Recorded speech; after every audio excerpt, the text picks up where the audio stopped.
welcome back to another episode of StichMethod. Before we begin, do this. All right, and now let's get down to it.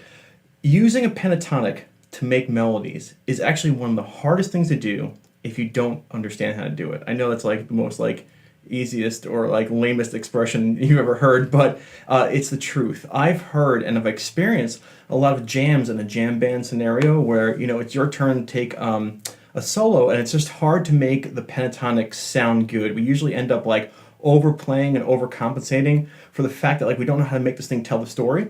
And so today what we're going to do is use a pentatonic, and we're going to give you probably one of the hardest scenarios ever in order for you to tell a story over. And we'll talk about that in a couple seconds. Before we get into it, I want to say I released a video last Thursday. It should be popping up right about here. Also a link below in the description box about how to find the melody inside of your chords. This is kind of like the same thing but with pentatonic. So if you do like this, check this out when it comes to strumming and making melodies on top of your chords. Excuse me. All right, let's get down to it. What is this hardest scenario? Well, it is a one chord groove. A lot of the bands I like, and even the music I like to play, is when we are just kind of sitting on one chord grooving. Why is it the hardest? Well, when you have a chord progression that has multiple chords, you can move things with those chords. I've done plenty of in the mind of videos and examples of, well, he's playing this chord, okay, move the scale here, or do this and do that. But when you have one chord that's being played, that's going to sound like this, I'll show you in a second, it's really hard to tell your story because it relies solely on you. That's frightening if you don't know how to do it. So here is the backing track that we're going to solo over. Very simple. B7 chord, just like this.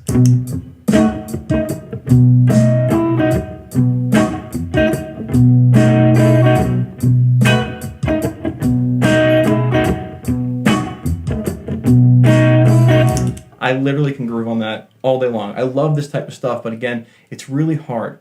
And so what we're going to do is we're going to look at a pentatonic first. And so we're going to use a B minor pentatonic. I also want to say this. There's two videos. One video is going to be popping up here, and that's the first of the series, and some videos down below about how to find your pentatonics in any situation. And these two videos, the one that's popping up is the minor, and you can see that there's a major one as well on my channel. Understanding how to find your pentatonic gives you a really good map of what we're going to do. All right, there's a lot to cover, so I'll stop talking. All right, so we have a B7 chord, and we're going to use a B minor pentatonic on top of it. Why? Well, because it works, and because the minor pentatonic is the king of them all. And you never know when you're going to find yourself in this scenario. Now, we're going to ignore actual chord tones, believe it or not. We're just going to talk about the pentatonic.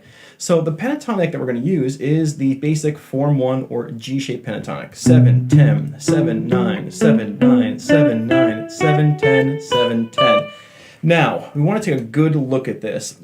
This minor pentatonic consists of 5 intervals. The 1, the flat 3, the 4, the 5. The flat 7, it repeats 1, flat 3, 4, 5, flat 7, 1, flat 3. Now what makes the minor pentatonic so special is that 4 of the notes make up a chord. And those 4 notes are the 1, the flat 3, the 5, and the flat 7.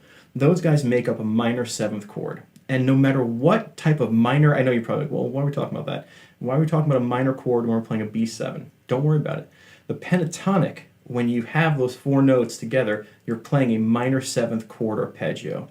And we're going to learn what each one of those provides on top of a jam.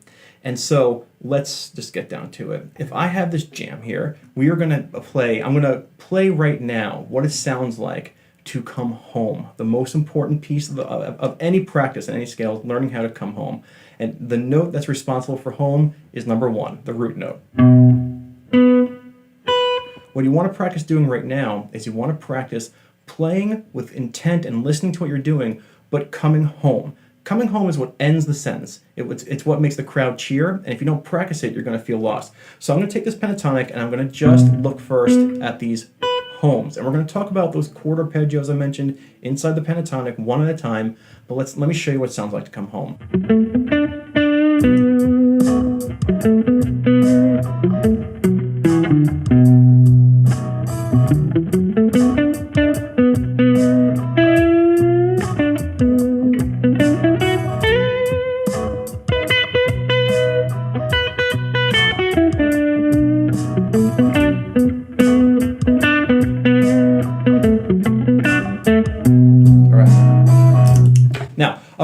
came home, you might have noticed me slide this flat 7 up to a 1. I like that move better. I like the timbre better than this. But I went to this note right away just to show you that that was the same note. And so you can hear that when you practice coming home to the 1 a lot, that has a grounding. The 1 in a pentatonic is home, it grounds you, and you can always phrase in these little tiny pieces and end with a home root note to bond with your music. A lot of the jam band guitar players I like, start off with a groove just like this, where you're priming the audience and you're just saying, hey, we're together on this, don't be frightened, and I'm gonna kind of play a little bit, it's gonna sound good, but I'm always gonna bring you home. Let's talk about the next interval. The next interval is the flat 3. Now check this out, you have a flat 3 here, all right, and you have a flat 3 here, and you have the flat 3 here. Now what's interesting about the flat 3 is it is responsible for the sound of the minor pentatonic. It is a minor third, it's why it's called a minor pentatonic. It is the essence of the entire scale.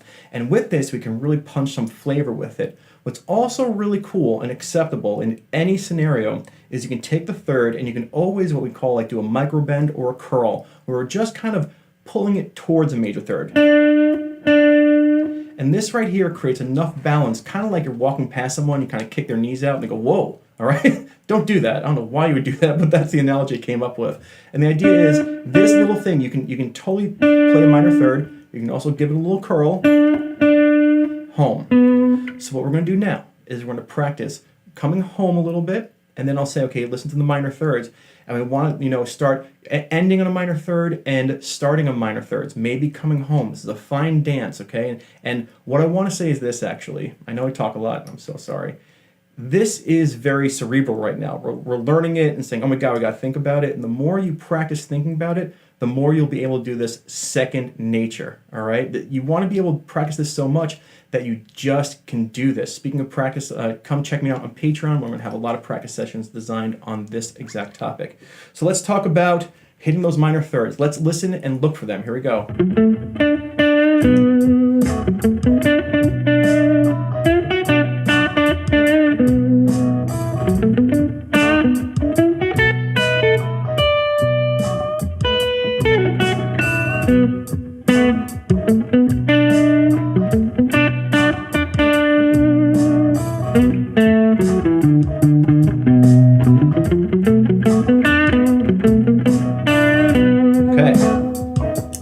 I think I said I was going to call them out. Totally didn't, but hopefully you saw it and heard it. I started to incorporate minor thirds. That is the twang of the entire pentatonic. And so we're going to move forward, but you should stop here and pause and just lay down a B7 chord just like this and sit and kind of practice with me on this video, and then come back and learn more. We're going to get now to my favorite interval of them all, which is the 5. I have a video called The Power of the 5 Compels You. In my blues classes, I talk about how it moves, and here it is no different. And also the video I mentioned that I did last week, same exact thing.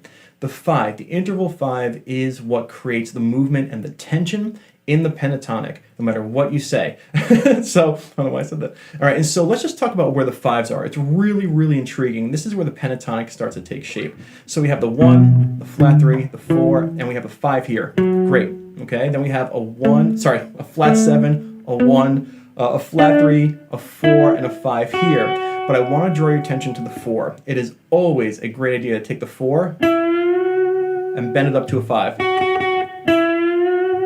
Because since 5 is the tension spot, well, what better way to kind of celebrate that and enhance it with a bend? People can really hear bends, and you're not going to say, ooh, he's bending. It's just bending causes tension. And so sometimes you might want to, or,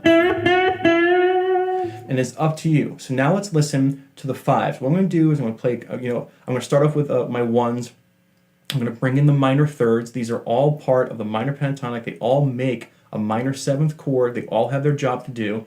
And now we're going to hit those 5s and listen to how badly those 5s want to come back home. I mean, they do. If you sit on the 5 for too long, people are going to get angry. You might want to do that. Who knows? Here we go.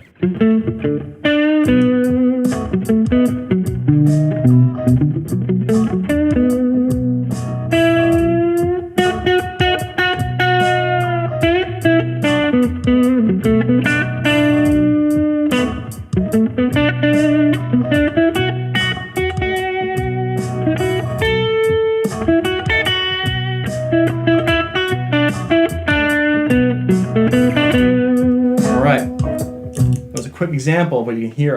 I stayed home right at the beginning, brought in those minor thirds, and then I went to the fives to create movement, to create tension.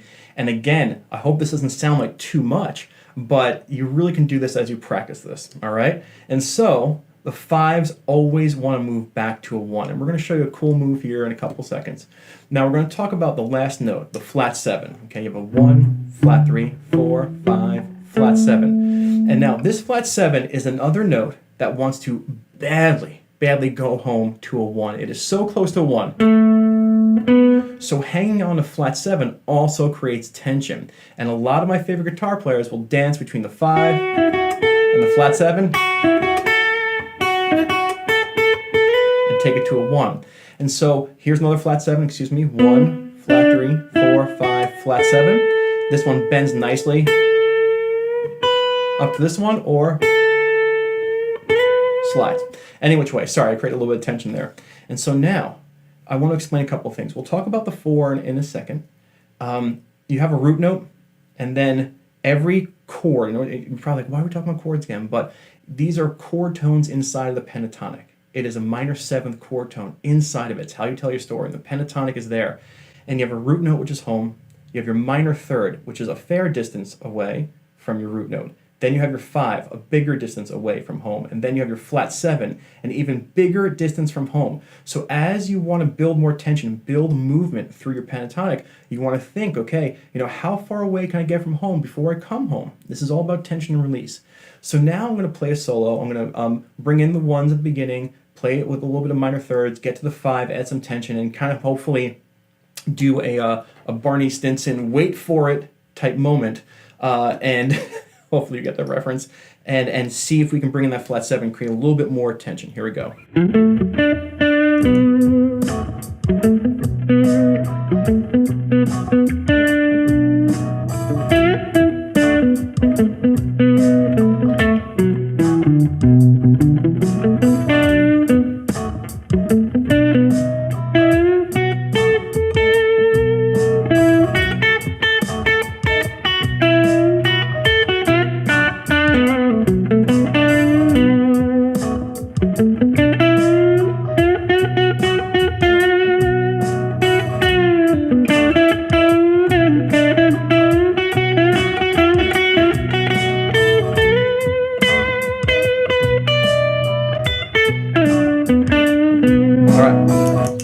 Really quickly, I just started to take off there. Also missed a note, but who cares?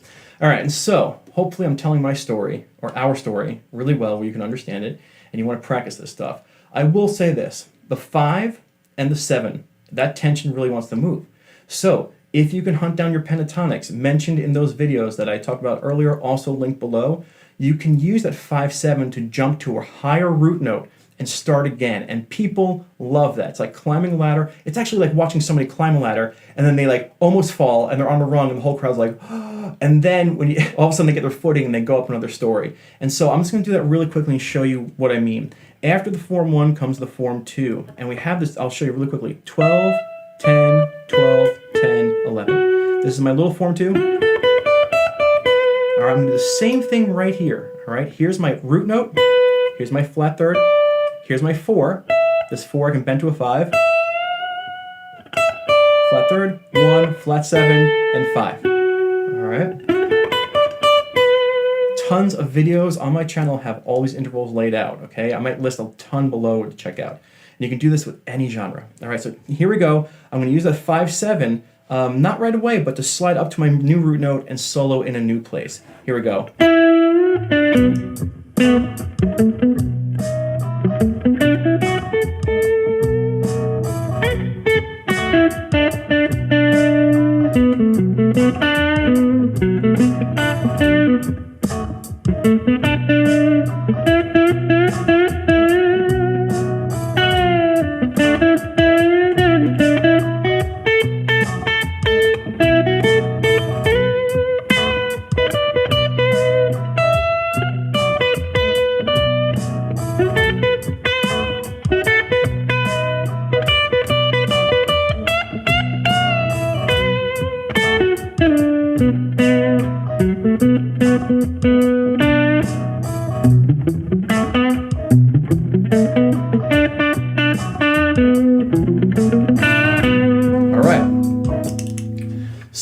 We're going to end really shortly.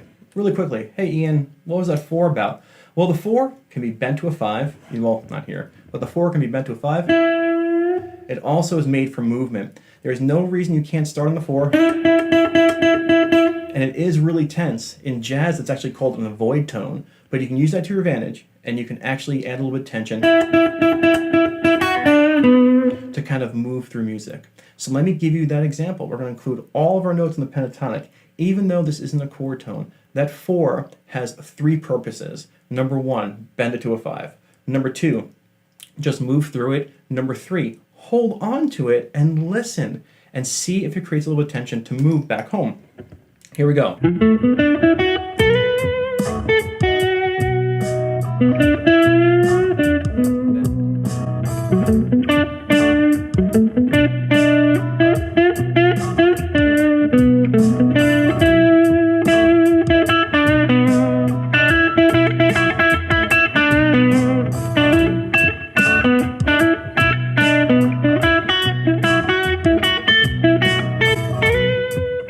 Okay, sorry, I got lost, but there was the 3 examples. Move through it, bend it to the 4, bend the 4 to the 5, or sit on it. So now we've talked about every interval in our pentatonic. I'm going to recap right here. The 1 is home.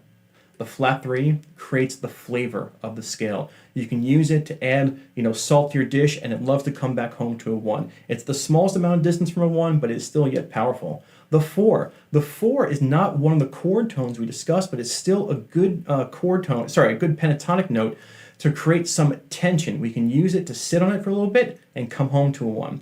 We can use it to bend up to the 5. We can use it as just a flowing passing tone. The 5 creates a lot of tension. The flat 7, even more tense when you want to come home to the 1. Now it is up to you to sit and listen and practice and understand that the more you think about it now, the less you'll think about it when you're on stage or when you're playing with someone. It'll become natural. And so I just wanted to make this quick video. It's kind of like the next level from that video I made last Thursday. And you know what? I have so much stuff about pentatonics on my channel. I have a pentatonic mastery playlist. I have a blues primer playlist, which is all about the pentatonics. I'll list some things below, but thank you so much for being here. Check out the Patreon. I can't thank you enough for being here already. And I'll talk to you soon on another episode of StichMethod. Bye-bye.